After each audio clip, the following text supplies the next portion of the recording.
Hello, once again, somebody very, I think somebody very important in our community, quite honestly. And I want to say thanks to Lambton Metal Service for giving us the room here today to have this interview with somebody, again, I've known for quite some time, Lou Sprenger. Thank you so much for giving me your time here today. You're welcome. It's great to be here. Yeah. And Dan Tidball will get credit for we'll give him. He's the booking agent now for my guests or whatever. So thanks, Dan. He suggested, and I said, everybody knows I have what I call the list. Okay. And you've been on it, but timing's everything. So you're from Sarnia originally? Actually, I was born in Kitchener. Okay. Basically got started there, and then Dad got a job in Waterloo. Okay.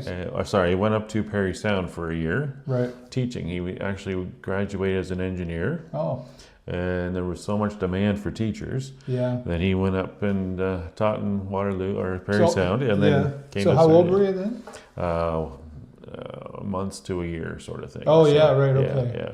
So we moved to Sarnia, I was about 2. Okay. When I got to Sarnia. We actually lived on the corner almost of Wellington and Indian. Oh, really? Yeah, okay. Kind of right behind that variety store strip mall in there. Yep. And then they finally moved over to a house by George Perry School. Okay. And so what did Mom do? Mom was a housewife. She wound up looking after several kids. She kind of turned to living next to the school and do a job. So she would have several kids over, babysit after school and lunchtimes. So you had a busy house. Yes, it was. Yeah. Yes. And do you have any brothers and sisters? I have one sister. Okay. Yep. And So how was that's kind of nice, to have Mom at home. Like I might get beat up for this, but I think that's stay-at-home mom if you can. And I mean, it's hard financially, right? Sometimes nowadays, but so that was nice to have Mom around. Yeah. Back in the 80s, so right. Yeah. Dad went to work, Mom did. So you must have had did you have a lot of friends then, or did you just have a lot of playtime because all these kids were around, or what? Well, there was the school across the street, so you'd always go run across it and play with whoever's out there. Yeah. Plenty of playground equipment and that sort of thing. And best friend lived across the street, so we were always doing something. Yeah. Big backyard. Were you a good kid? Oh, I was a mama's boy. Yeah. Were you? Yeah. So, nothing wrong with that. No, exactly. Did you were you sports or? No, I'm not into sports at all. No. I don't even watch the stuff. What were you into? I'm force-fed into the Blue Jays. Oh, okay. But no, I was more the sci-fi. I was doing the. Were you a nerd? Oh yeah. Okay. Yeah. I was a nerd before nerds were cool too. I got it. Right? Yeah. So what were you into, like Star Trek stuff? Or? Oh yeah, I'm a Trekker all the way. Are you really? Yeah. Oh wow. I started off with Star Wars. I loved Star Wars when it first came out, but I've been leaning into Star Trek ever since. So what is it about? Okay, well let's talk the debate, right? What is it about Star Trek compared to Star Wars? Star Trek is more. I fell in love with the Gene Roddenberry's meaning behind the stories. Right, it was always there was that moral issue, moral ethic he was trying to maintain and uphold, and that sort of thing. Star Wars is more good versus evil, dark versus light. My mind. Right? Yeah. The cowboy hat and the white, and the guy wearing the black. Yeah, exactly. No, and you know what I always found interesting about Star Trek? No money. Yes. And I always thought, wow, could you imagine a society with no money? Everything's all just traded, and here you I don't know how they do it. Yeah. They don't really talk. There's no money. You really wonder. Yeah. I actually owned a landscaping business, and this was one of my topics I do with the employees. I would have the employees, we'd just be doing our job. It's kind of a mindless issue, whatever you're doing. So I'd come up with, what would you do if the world was like this? Oh, what if? Without money, without politics, without... Yeah. Wow. Exactly. Yeah, can you imagine that? Yeah. So that was kind of the brain stretcher for... however long we were working there, I wanted to talk about that sort of thing. So what did you do? Landscape, full landscape. So I actually worked. But I mean, like, how did you bring that into the equation with the landscape? Just random. Yeah. Yeah. If you're standing there working, trimming, or digging, or doing whatever, digging a hole, you might as well talk about something. I think there's movies actually called like Spider-Man's and stuff, like What Ifs. Yeah. If it went this way or whatever. Yeah. That's cool. Yeah.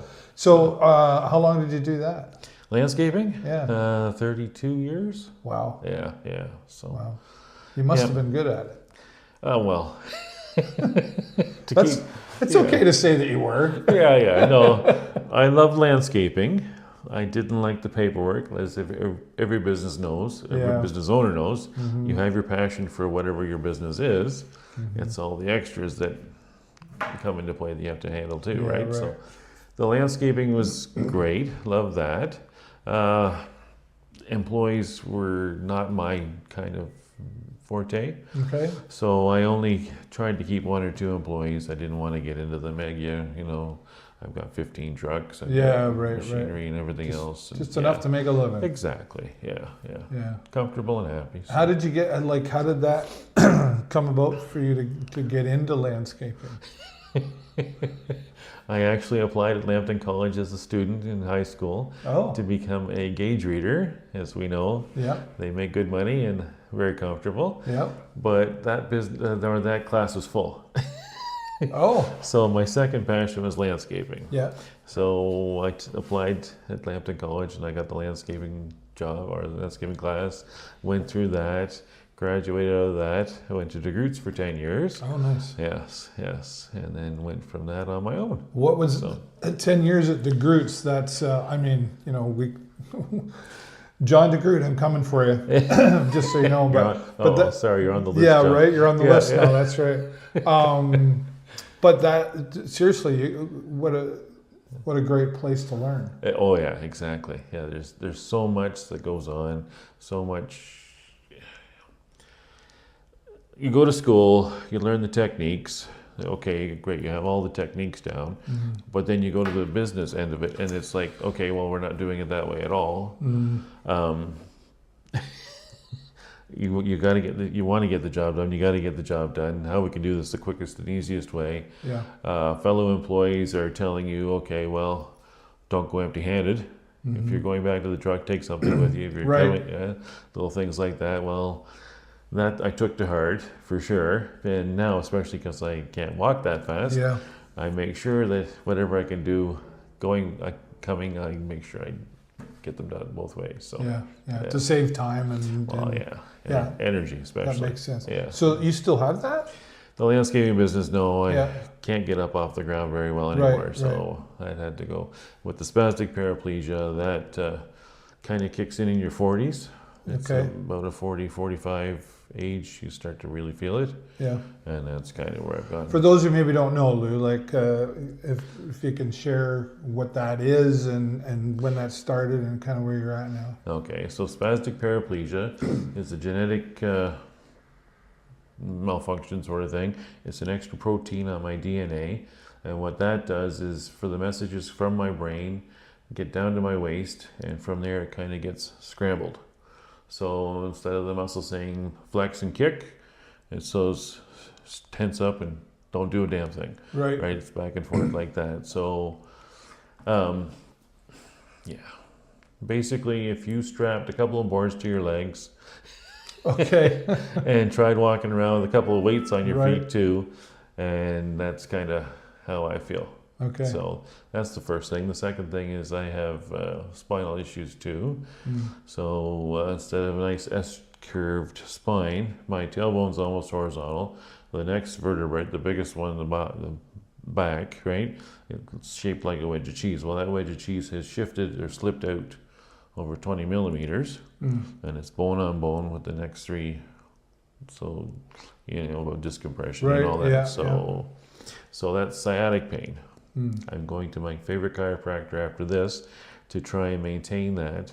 If we can reduce the inflammation and all that, then I can walk a lot easier, sort of thing. So, yeah. So when did that start? How old were you then? Well, it's been bothering me, 20 years. Yeah. I thought it was just the spine issues. I was going to doctors to see what was going on with that. And then we wound up getting into this DNA testing to see if there was something else, which spastic paraplegia now has only been diagnosed within the last decade or two. Oh, really? Yeah, they didn't have any idea what was going on. So they're still learning. They are, yeah. Usually, I mean, they diagnose this as in infants. Kids will walk on their toes. Oh, yeah. That's one of the early signs of spastic paraplegia as a kid. So, and I did that too. Yeah. So, but you, just the way I know you, and we know each other from the community. Don't know you too personally, but from what I've observed, though, it really hasn't stopped you. No, seriously. No. Like you keep going. Like you're still at events and photography, and we're going to talk about that. But what keeps you going? Everything from my wife, my beautiful wife, that encourages me all the time. Yeah. I think one of the things that drives me to go out there and just celebrate life is to see all those people out there actually doing it themselves. Yeah. Right? You know, you're going out to surround yourself with whatever joy is happening in the community. Yeah. So it beats sitting on a chair watching TV. Right. Yes. What's the alternative, right? Exactly. I guess is the question you ask yourself. Because that would have some mental health aspects to it, I think. Oh, you know? Yeah. It's been a battle, slowly giving up my being able to walk normally and that sort of thing. My dear wife, she says I was just so down and so glum. We actually rented a scooter and we had it for the month. So, and of course the month it rained for like 2 weeks. Of course. Can't use the scooter. Do this. Exactly. Yeah. Mother Nature, thanks. Yeah. But I did get out there, and I enjoyed it so much to be able to get out there again, to move around, to capture what I want. It's the whole science of being paraplegic is a science of what can I do, what can't I do, what's the shortest distance, what's my next point. There's a whole thing in photography that I go by, right? You don't want to be behind people taking pictures. Right. You want to be ahead of them. Well, in order to get ahead of them, you have to be there already before they're coming. Right. Right? So I'm there's a lot of planning. Oh, there's a ton, Yeah. I'm out there taking pictures, and I'm thinking, okay, well, this is going on now. Snap whatever's happening. What's coming up next? What's in 10 minutes? What's in 15? Where do I have to be standing? I need to get there. Between the sun, between the people, between objects in the way, between where am I going? How am I getting there? Yeah. So before with just the sticks or the walker, it's like, okay, well, it's going to take me 5 minutes from going to here, A to B, right? Yeah. And the people are going to come at me in 2 minutes or 1 minute. So, okay, let's get there as quick as we can. Wow. Yeah, that sort of thing. Yeah. I can relate a little, like in a different scenario, but seriously, I'm thinking of, I walk around with a camera and doing whatever, and I just go. Yeah. I know I got to be somewhere by a certain time, but I don't really think about the way you do, where it's like, okay, so I know how fast I'm not going, I guess. Exactly. So I've got to plan all of that. So, but that would, I guess, become like a habit to you now, right? It is, yes.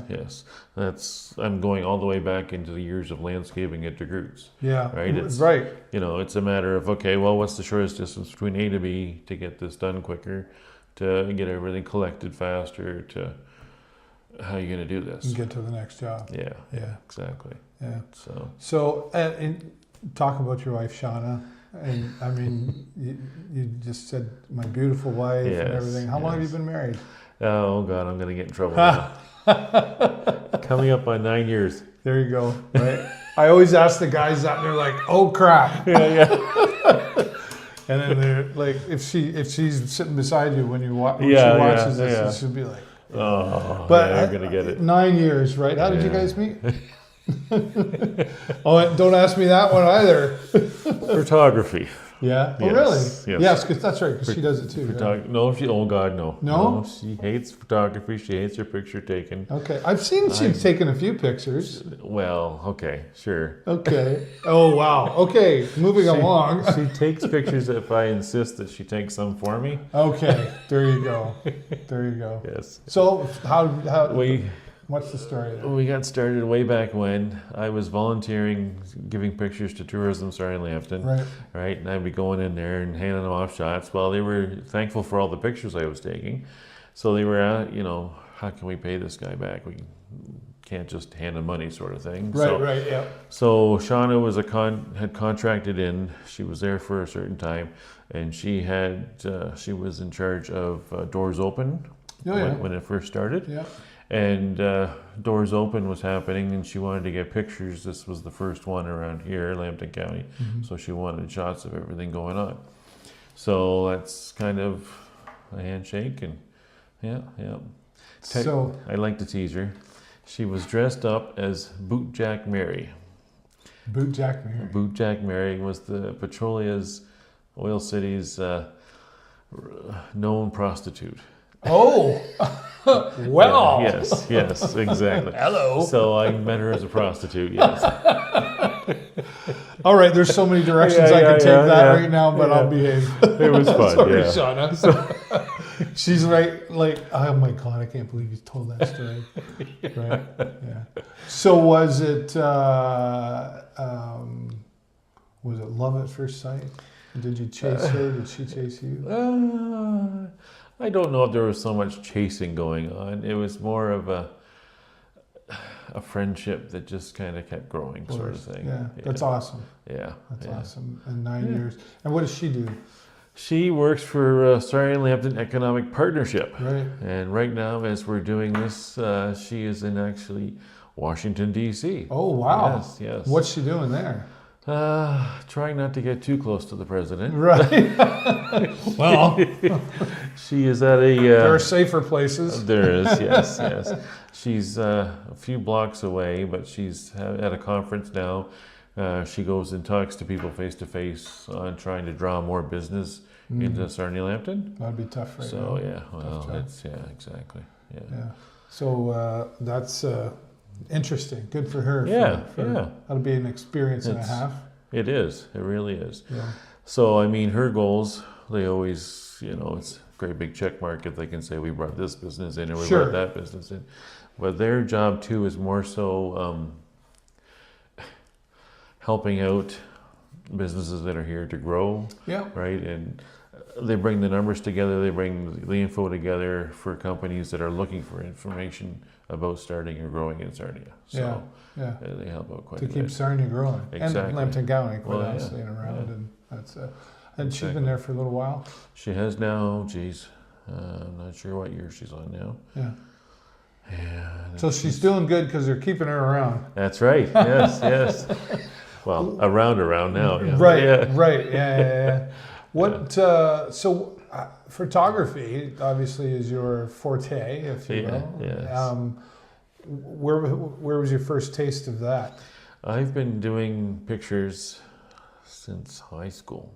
Yeah, it was kind of an extension. I mean, I took all the art classes I could. Yeah. I'm a visual learner. Yep. So it's all about what I see, that sort of thing. So, yeah. I hear you. So photography was just kind of, I can sit and draw for hours at a time. Okay, big deal. So that goes into a book. What am I going to do with it? If I take pictures, then at least I can show them off to people. Mm-hmm. And the way it's grown now, I mean, I'm fortunate enough, I've volunteered with the TV station. Yep. Your TV, TV Kojiko, and I've volunteered for years. I'm almost at 2 decades, I think, now. Is that right? Wow. Been doing that. But, I didn't know that. Yeah. So I got started with the bulletin board, putting the pictures up on the screensaver on that. So you're the guy. I'm the guy. Okay. I got an in there now. Yeah. So, and I mean, photos galore. So, and you get lots of people submitting photos too outside. I grab a few off the internet, that sort of thing. Yeah. And people will drop pictures off online and that sort of thing. Yeah. You obviously have a huge love for this community. I do. And I think it's something we have in common. Yeah. Because I'm the guy that says there's so much greatness around this community. Yeah. In these times that we're in, and when I say that, when I say these times that we're in, everybody automatically goes to the trade war. Or Yeah. I don't even like that term. Yeah. But these times that we're in, like tough economic times, even before what's happening right now. Yeah. Housing and all. There's just so much we could talk about that's tough and negative. What do you do to stay positive? To stay positive in all this, I look at the great gifts that I've been given, all the wonderment that's going on around me. Yeah. People of Sarnia, I mean, we're all riding this wave now with what's going on.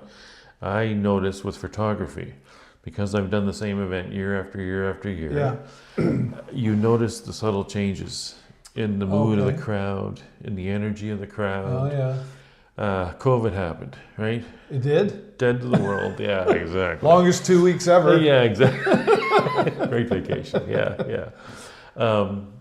Nothing to photograph, right? I can't put anything on TV. Yeah, right. What am I doing, right? I put up old events, but I wanted to do more photography. So what can I do that's still inspirational, that doesn't have anybody in it? Right. Well, I went and started photographing churches. Oh. Yeah. Interesting. The church has always kind of been that, that's where you go for shelter, your strength, your worship, that sort of thing. So I tried to get out to all these older churches and photograph the beautiful architecture. I was going to say the architecture. I love churches for that. Yeah, it's beautiful. So I did that. But after COVID, the first year or two after COVID, everybody was just so happy to be together again, to have something to do. Everything was joyous and happy. We're getting out of that joyous and happy now. We're back to, I'm in a rush, I got to get this done, let's go through this, right? Slowpoke. Oh God, I got to get over there faster. Right. And you notice these changes. Depending if there is nothing going wrong and the world is kind of happy, everything is a lot lighter and a lot happier. And it's just it's funny you say, slowpoke. Yeah. And everybody else is moving so fast. Yeah. You might have an advantage in a roundabout way. Do you know what I mean? Like you have to look around. Yeah. I go back to Ferris Bueller. Yeah.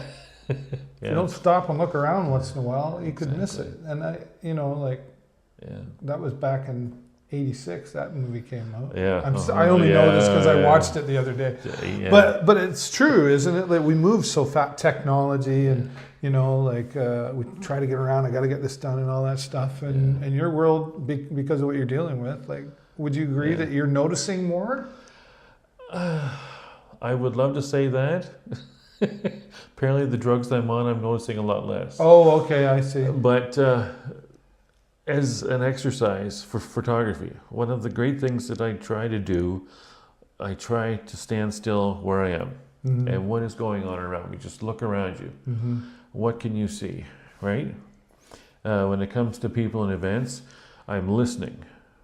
Yeah. I have had people walk up to me that I know and I don't even recognize them because I am so intent with everything else going on around me. Yeah. You're listening to the kids laughing over here. There's somebody screaming and having a good time over here, right?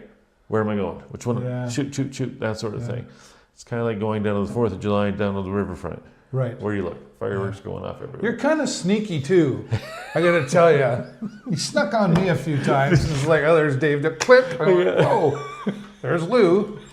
But sneaky in a good way, because I think, when you capture those ones I really, really like of the people you take are the ones where it's very obvious they don't know you're taking the picture. Yes. You get that. Yes. Natural, that's intentional? Exactly, absolutely, yes. That's the best picture you can take. Them being themselves, not being posed, not being Right. apprehensive that somebody's actually taking their picture, right? Yep. Oh, I gotta straighten up. smile, or I gotta- Double chin. yeah. Here we go. You know? Right. You know. Yeah. Yeah. You get the real side of a person. Yeah. Do you have a favorite type of photography, like, you know, people or landscape or architecture, or is it all of the above? It's all really depending on the mood of the day, sort Right. of thing, right? I love photography, so I love to kind of stretch the camera, kind of figure out what I'm doing with this. How can I make this work better, sort of thing. Night shots, right? Mm, Who goes out and takes the pictures in the dark, right? you do. I do. You need three things. Yeah. You need a camera, a tripod, Hmm. and a focus point. Yeah. That's it. Yeah. You do that, you can adjust the camera. I'll take 20-second shots, man, and it'll be beautiful. Yeah. Like bright as day. You'd Yeah. think you were in daylight, sort of thing. So, Mhm. yeah. I have a camera, like I have a DSLR. I don't know, it's Yeah. a Canon TI Rebel or something. Okay. Yeah. So I'm not a photographer by any means, but I own one. Yeah. You know what I mean? Like, Yeah. but do you teach it at all, or? I don't teach it. I've had several people ask me, Yeah. you know, can you show us how to use the camera, sort of thing. And, Yeah. I've had too many teachers in the family. I don't know how I would kind of schedule or come up with actually plans to teach. Do it online. What am I going to teach, sort of thing? Yeah. Well, what would I break it down into that you can understand fairly easily, Yeah, I sort of agree. thing, right?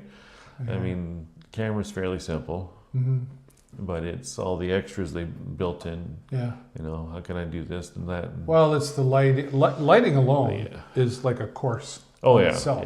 yeah, that's it. You know, Yeah, and well, maybe that's, who knows? Maybe it's just Yeah. not the right timing. But I could see Yeah. you being a good teacher. yeah. You think so? Well, you're easy to talk to. Yeah, You're patient. You just no. I think I think he's patient, but I don't live with you either, right? But no, I think you would do very well because and you're a likable person, and I think when you're a teacher, that really goes a long It way. helps, You know, yeah. it's to not be intimidating, to not be too harshly spoken. Like it's a knack, right? Yeah, You know, yeah. and I think you could do that. I'd take your course. would you? Yeah. Now he's going, I wonder Well, now if you're how in- much would you pay? Yeah. Well, let's talk about that because, you know, as something I can relate to as community folk, Mm-hmm. sometimes I think, you know, people just see you doing it for free, Yeah. but you got to get paid too, right? Yeah, I don't get paid a whole lot. Yeah. Yeah. It's a If- real love. It is. It Yeah. really is. If people specifically call me up and say, "Hey, can you photograph this for us?" Well, then I say, "Well, I have a donation fee, Right. and I'll come out and get the whole thing for you," sort of Yeah. thing, right? Yeah. That's fair. Yeah. That's yeah. fair. But otherwise, it's kind of light and hearty when I want to go. I go. My dear wife keeps telling me, "You don't have to stay till the end. You don't have to stay till the end. You know, get some pictures and go." Your wife's talking to mine. Yeah, exactly, right? So, It's like, do you get that FOMO going? Like fear of missing out, like if I leave. oh, absolutely. And it's Yeah, happened, right? Yeah, I know yeah. I left, I was like, oh. Yeah. Just 2 more minutes and I would have had it. Yeah, Right, yeah, right. exactly. What's the, is there something in you as a photographer that says, I'm wanting to capture the ultimate, that's the best shot ever. Is that in you or? I'm not that picky quality-wise and composition-wise. Okay. And it's more the instance. It's that Mm. my thought is, when I first started photography, first thing was I wanted to promote Sarnia, Yeah. and I wanted to show everybody how wonderful it was around here. Yeah. The second thing I wanted to do was to capture people doing what they do, having their experience, having a fun time, because it'll never happen again. Right. That moment, that instance, Time, that time in your life can't get will it back. never happen again. Yeah. I caught that shot. Yeah. Now, on the gloomier side, I've done that for several people, and that was the last shot I ever took, or they ever had taken of them. Right. And they really wanted that picture because that was the best shot Mm-hmm. of the latest of that person. So, Mhm. yeah. That's I think that's something we take for granted is time. Yeah. So to be able to capture that and hold on to it, and especially when somebody passes, for example, like we were just talking before the camera about you lost your dad. When was that? That was the beginning of January. Yeah. So, Okay. Yeah. So that's tough. Were you close with your dad? Not terribly close. It was more mom favored us, but right. But yeah, I mean. But he's still dead. Exactly. Yeah. And those pictures, Jennifer, my wife, she lost her dad recently. So now it's like pictures that you forgot about. Now you're going back through the old boxes and everything like that. And she's got a couple particulars, right? So that's the kind of moments you're talking about. That's, To remember, and I'm sure I've got some pictures somewhere. We probably all have pictures in a box somewhere. And until something happens, we go, "Oh yeah, right." Exactly. Like they're good triggers. Yeah, exactly. For up here. And then you remember the moment and how happy you were, and you start talking about it, right? Exactly. Oh, I remember that. Yeah. That's a really. I've never heard that about photography before. That's a really unique way you put that in there. And through all of this photography and everything you do in the community, let's talk about the people that you meet when you're walking down the street. There's Sesame Street for you right there. There you go. But it's true, right? Oh, yeah. Talk about the people you've met walking down the street with your camera. It's just incredible, the givers in this community and everybody that just, wants to share and have a good time. Of course, the pictures I'm taking, I tend to ham it up for them, right? What do you mean? One lesson I've learned, if you want to take a good picture of somebody or you want to pose them instantly, the best thing you can do is give them a pose and they reflect it back to you. Okay. If it's a smile, if it's a wave, you see a lot of people waving. I do a lot of the waving for TV, right? So everybody's waving back to you on TV. Yeah. So it's a... Right? Yeah. Make a goofy face, you make them laugh, you take the picture. Right. Yeah, that sort of thing. So that's kind of... From my father, I got an antagonistic personality. Okay. So use that to the best of my ability. Right. So antagonize them into having a good time, to laughing, to promoting, to doing whatever it is they're playing or working on, to have some fun with it and keep shooting, sort of thing. Yeah. I do take an awful lot of pictures. Yeah. I go to an event, and if I don't take 1,000 photos, I consider it a waste of time. That's probably why I'm not a photographer. Because now you got to sort through it all. Well, yeah. I can do it fairly quickly, but it's time consuming to go through them. But you catch, if you take 6 pictures of somebody waving at you, there's one good one. Yeah, right. 6, right? Yeah. I'm about to go back to my record breaker. Next month, they're doing the Point Edward figure skating again. Oh. Yes. Don't put it on burst mode for photography for very long. Oh. Figure skaters, right? They're swirling, twirling. Sure. You want to catch their face. You want to catch a good shot. You don't want to catch the behind shot. Right. Well, 20 shots, you get one good one. All right. So my record was 6,021, something like that, in 2 hours. Wow. Yes. Now I got to go through that. Well, I got to go through that, but I'm thinking, okay, well, that was Saturday. I'm still going to Sunday to do it again. We're not going to go on burst mode on Sunday. Right. So I knocked Lesson it down. learned. Yes, I knocked it from the 6,000 to the 3,000. So okay. Yes. And that's sort of like the whole walking to the truck thing again, too, right? How much time do I need to do? Do I need 6,000? Probably not. Like I've done some stuff at concerts, and again, I'm not really a photographer by any means. I've learned some things, but do you ever do any of that kind of stuff? Because concerts are tough. Because the light's right at the camera, and you're like, can you just stop the strobe light for 5 seconds? Exactly. Right? Carrie Gabriel, shout out to her. She does a lot of that, and we kind of often look at each other and go, "Arr!" Yeah. It's all about me. Stop it. Yeah, right. Yeah, exactly. But have you done that kind of stuff? Back when I could get it around a lot easier, I would try and get some concerts. Yeah, because there's a lot of movement in there. Oh, there's Sure. Well, and different lighting. I mean, the lighting is changing faster. Your camera can compensate. It's crazy. And pick out. Yeah. There's a whole bunch of settings. That might work for burst mode. We'll just take a bunch there and hopefully find one that didn't have the light on. Exactly. Yeah. Oh well, I mean it's the drama, right? If they're strumming the guitar, or they're hitting the drums, you want to catch just that right instance, and 100%. But yeah. The people though, like, is there you've built a lot of relatives. I have over the years of doing that. Yes. Yeah. What's that mean to you? I'm glad I'm part of the community. I fit in as part of the group, sort of thing, right? Yeah, right. I've had a lot of, every organization pretty much has asked me, will you join our club? Of course. Right? Yeah, I get that. Yeah. Believe it. Yeah.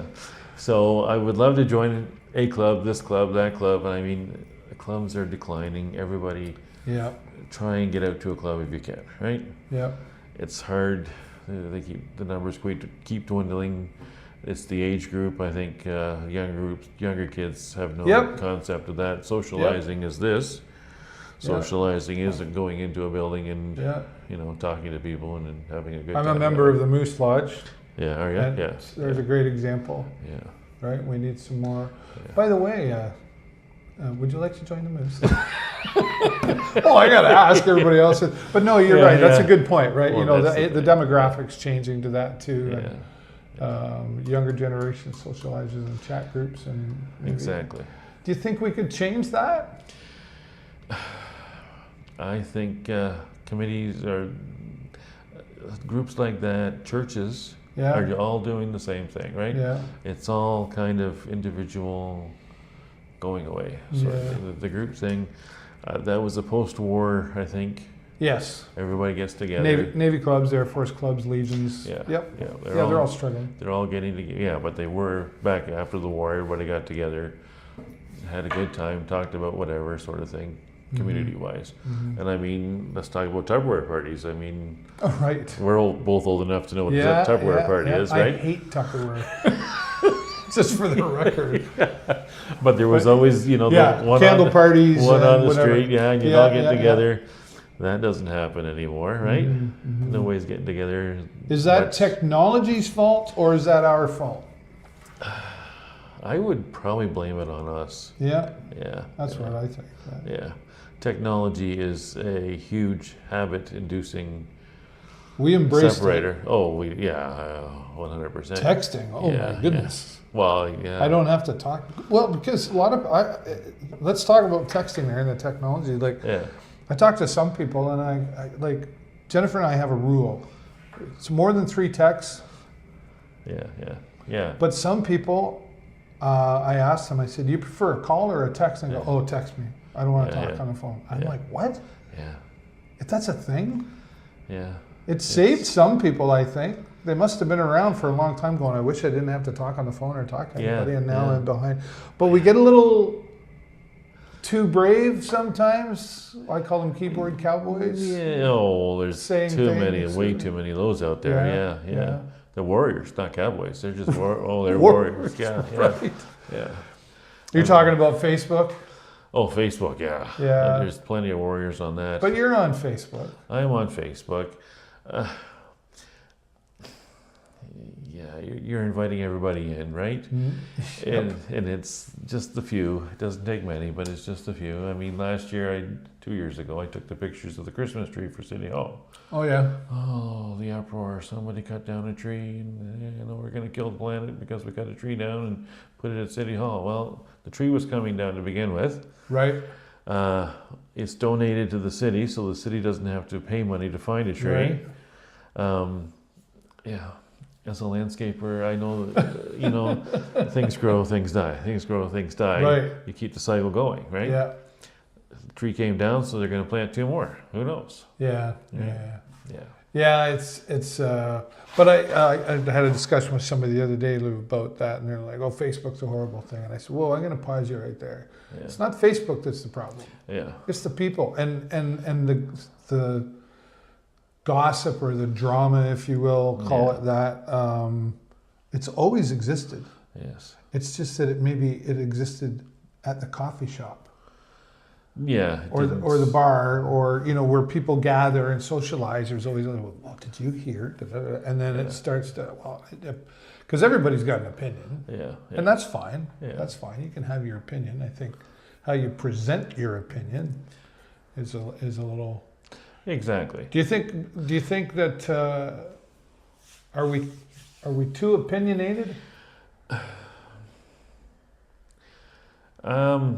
I don't know if we're too opinionated. We're always going to have an opinion. We're always going to be prejudgmental, whatever we're concerned about, right? Mm-hmm. It's a matter of how open or closed you are about it. Right. Right? Are you willing to listen to the other side? Are you going to take back what you are thinking or what you've put down, sort of thing? Politics, I mean, everybody's going wild now with Trump and whatever else is going on. Yeah, who? Yeah, exactly. Yeah. But, I mean... No, you're right. Right now, our house is being renovated. Oh, yeah. That's going on. I've had several other business owners talk to me. Mm-hmm. The work's not out there, right? I got to hold on to the cash I've got. I'm holding. Really? Oh, yes. It's Trump and what's going on. It's just everybody's holding on right now. Everybody's holding their breath. What's next, right? Yeah. Are we the 51st state? Well, then the whole rules are going to change again. Yeah. Let's hope it never comes to that. But what's going to happen? Yeah, it's the unknown. Well, and that's kind of related into COVID too, right? Like it's 2 weeks. Well, just 2 more weeks. Well, just 2 years later, right? Yeah. And then that's a whole other story of the effects of that. Yeah. I don't think anybody ever thought in their lifetime. It never happens in our lifetime, whatever that thing is, right? Yeah. And now with what's happening now, it's like, oh, here's another. Whatever, right? And people are nervous, I guess. Crisis. Right? Yeah, exactly. So how do we stop that? How do we battle back against whatever you want to call the mishaps going on, right? Yeah. How do you become more human? For me, it's trying to get out there more. It's trying to be more happy. It's trying to be the light in the darkness, right? Mm-hmm. Let your light shine. The only way everybody else is going to start to shine is if you're the one shining. Let them know they can do it too, right? Create the energy, right? Yeah, exactly. And you do that with your camera. That's what you try to you bring through and share and I love what you do. I really do. No, like you. I'm like, and when I'm at an event, there's Lou again. Yeah. He's over there, and he's over like you. Exactly. You do really get around. He gets around. I try. There's some good points in there, right? We should have opinions, right? We should. And if you and I are friends, Lou, it's okay if we disagree. Yeah. How we disagree is the difference, right? Exactly. You so and so or whatever. And I mean, we saw COVID brought a lot of people out that I don't know about you, but like even for me, like and Jennifer, it was like people we've known for a long, long time, and it was all of a sudden we discovered, wow, you really think that way? Yeah. Did you have that experience through COVID? Through COVID, through what's going on now. Yeah. You're so set. You've got the blinders on. Well, what Trump is doing. Yep. We don't like this. We don't like that. Okay. Yep. So somebody likes Trump. Oh, well, okay. Well, yeah. To your point, I mean, if I'm not for or against him, but I see a lot of people posting anti-Trump and all this stuff, but then it makes it hard for if somebody who does like him. Yeah. Are they afraid to speak up and go, well, I don't want to be shunned on Facebook or called a so-and-so or whatever, right? Like I followed Trump years ago. I read books and stuff. So I'm kind of like, well, I'm not surprised, I'm not saying I love everything he does by any means, but going with it, yeah, that's those discussions are difficult. They are. They really are. Again, I mean, not to not discuss it, but try and find a mutual ground between you and whoever you're talking to, sort of thing. All right, so you like Trump, I don't like Trump. So what is it we do like together? What can draw us more as close, just closer and cohesive? Yeah. I mean, my dear wife has been a patriot for so long, and she's been upset because Canadians are just happy-go-lucky. Okay, I'm Canadian. Now that we have our backs up against the wall, becoming the 51st state and tariffs and the whole bit, right? Look at the patriotism in Canada now. I mean, we've got the what's the beer guy doing? He's after 40 years now. He's come back for I am Canadian. Oh yeah, right. So, right. I'm waiting for Bob and Doug McKenzie to show up. Oh yeah. Are they still alive? Hoser? Yeah. I don't know. I don't know if they are. Yeah, right. Take off, eh? Yeah. And it's good to see, but I think like shop Canada. Yeah. But I sometimes go but why weren't we doing that before? Yeah, exactly. Like what? So that took this shake up, or I don't know. It's interesting times, and then of course the change with the Liberal government now, and Carney and all that stuff. Yeah. And I think in the conversations too, Lou, because of things like Facebook and whatever other social medias.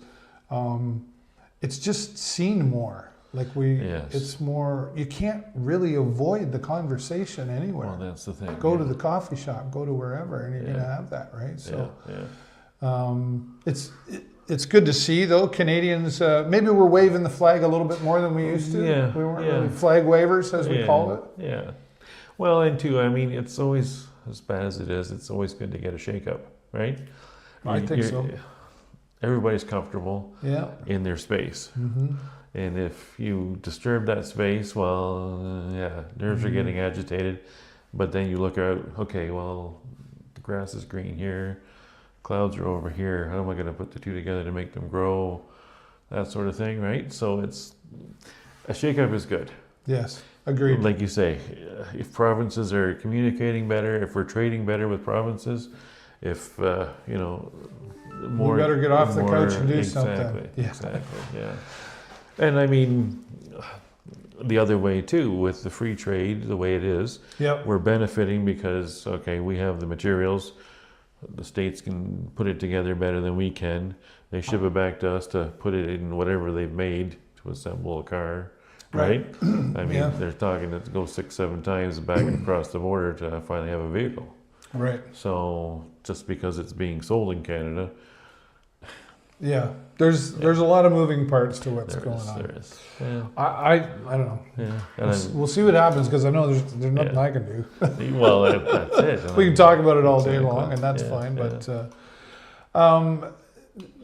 the community connections that you have,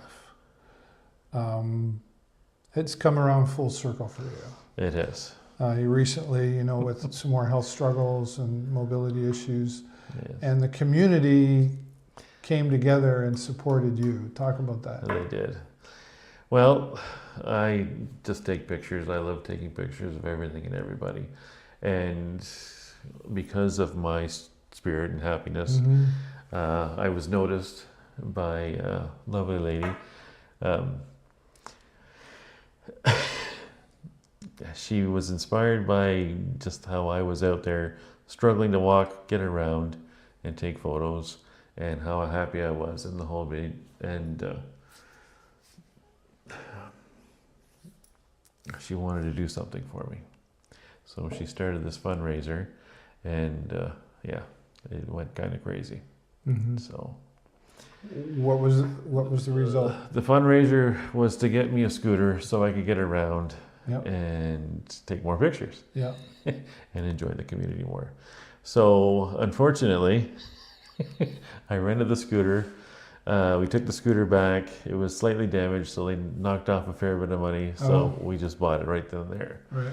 So the money for the scooter is now going to the bathroom. We had a whirlpool jacuzzi, which was Mount St. Helens for me to climb into. Yeah. So that's gone now. Now I have a walk-in shower. The front door was kind of a jig-jag. It was hard to get in the door. Right. So we're preparing ahead. So it's the biggest door I can get. We cut it on a diagonal so I can just stroll right into the house. So perfect. That's where it's kind of... When that first came about, I mean, you talk about community, and you've kind of mentioned in our conversation about things coming full circle. Yeah. That, what was your reaction? Well, I'm not much of a gift receiver. Right. Yeah. Okay. It's awkward. I'm not that kind of person. It's like, oh, I don't need this. Thank you, though. Yeah. Thanks for thinking of me. Exactly. Okay, Exactly. Yeah. Yes, but it was Josephine Ether was the one that saw all this and wanted to do something for me. So we had a little talk. She had already started putting the video together, and the three ladies, they put together this fundraiser for me. Yeah, lots of people jumped on board. They did. I was so surprised. Yeah, it started on a Friday. What the community didn't know was it was over by the Sunday. Yeah. There was one huge contributor that said, I'll finish it for you, whatever it is. Nice. Yeah. And so like 13,000 came from one person. Right. Yeah. And yeah, it's just incredible. Thank you. Thank you so much, everybody out there. I haven't really had a chance to get out there and thank everybody. It's been crazy ever since the fundraiser started. Life is just nuts. And I've been trying to find a good way to thank everybody. So thank you, Dave. There you go. And thank you, everybody, for helping me out. It's a wonderful gift, and it's greatly appreciated. We are having a wonderful time right now. I can slide in and out of the door. Well, almost. We still got to put the deck on, but the door is nice. Yeah, that's our community, Lou. It is. It really is. They're so giving around here. It's amazing just how people help contribute to everything. Yeah. It's amazing. As my friend Michelle Dion would say, it really made your heart hum. It did. It really did. Yeah. And that, what's next for Lou Sprenger? It may be teaching. Yeah. I'm just keeping going with photography, and I don't know how to make it brighter, how to make it larger, right? Just keep going. Keep the community. It's almost to the, it is to the point that if I go to an event, I'm looking around, and if Lou's not there, it's like, what's wrong? Where's Lou? And it's true. You're a part, you are a part of it, and you're in there doing what you know how to do best, and spread the joy, and the word love comes into all of that, right? I think that is a word that we could use more than, some people are even afraid to say the word, but we need more of it. One of my friends, Kelly, she said, the Beatles had it right. Yeah. All you need is love. Yeah. And you spread a lot of that, and the community appreciates you. And I've been really looking forward to this interview, because I'm like, well, and in the conversations that we had, like, hey, Lou, I'd like to interview you. You were like, what am I going to talk about? Yeah. I'm like, really? Like, come on. But that's who. No, I get it. That's who you are. You're like, well, I'm just doing it because I want to. Because I have to, but you see the joy in other people, and people recognize you. They come up to you, and you're like a local celebrity. Do they want a selfie with Lou Sprenger? I haven't gotten that far yet. I tend to do that myself. But Well, that's good. That's good. Well, I can't thank you enough for your time, and as many do, I'm another one who appreciates. And I don't think I've ever said it, but I do appreciate what you do in the community with your camera and your smile, and you're always and you're that guy that comes up. I know you've done it to me, and I know you do it to most. It's like, hey Dave, oh hey Lou, right, So thank you for that, and thank you for your time here today. Thank you, and congratulations on all your success. Thank you, and I'm glad you're able to put out your thank you to the community for that fundraiser. Thank you, everybody. I appreciate it. All right. And Shauna, you're on the list. when you get back. I'd love to hear what she has to say about everything there. I'm in trouble now. Right. Yes, you are. And she's nudging you as she's watching this. Yeah. Thanks, everybody, for watching. And thanks to Lou again for being here. Do me a favor. You know the routine. Click the like, click the love button. And the share button is the most important button so we can share Lou's story and everybody else that I have here on the show. But as always, that's all the time I got for you this week. Have a great week and an even better weekend. We'll see you next time right here on the show. Bye-bye for now. Take care. Au revoir.